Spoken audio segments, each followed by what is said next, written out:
अब क्लास 9 का हमें एक प्रश्न दिया गया है, वास्तविक संख्याएं अर्थात परिमेय और अपरिमेय संख्याओं में से निम्नलिखित को हल कीजिए। तो दिया है 3 वर्गमूल 6 गुणित 2 वर्गमूल 3, इसको हल करना है।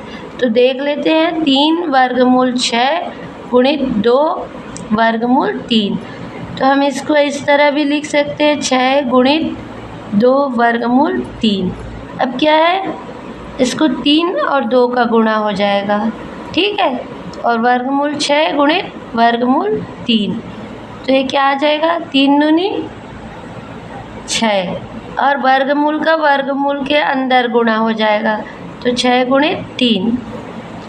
तो ये आ जाएगा 6 6 12 6 तिया 18।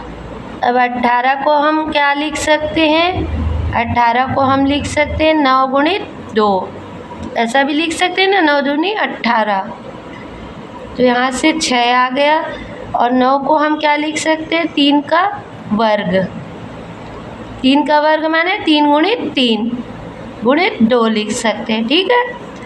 और ये वर्ग है इसलिए गुणित 3 है ना, 3 का वर्ग। और वर्गमूल का क्या मतलब होता है, 1/2, ठीक। और ये 2 में वर्गमूल रहेगा, ठीक है। तो ये 2 कट गया, ठीक है। तो ये क्या आ गया, 6 गुणित 3, ठीक, और वर्गमूल 2 रह गया। वर्गमूल का मतलब हमेशा हाफ होता है। तो ये 3 में से निकल गया लेकिन 2 में है, ठीक है, क्योंकि 2 का वर्ग नहीं हुआ, यहाँ वर्ग हुआ तो 3 से वर्ग हट गया है ना, ये हाफ, तो ये 3 आ गया। तो यहाँ से क्या हो गया, 6 तिया 18 वर्गमूल 2।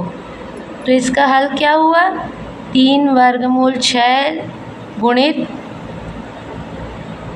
2 वर्गमूल 3 का हल क्या हो गया, 18 वर्गमूल 2।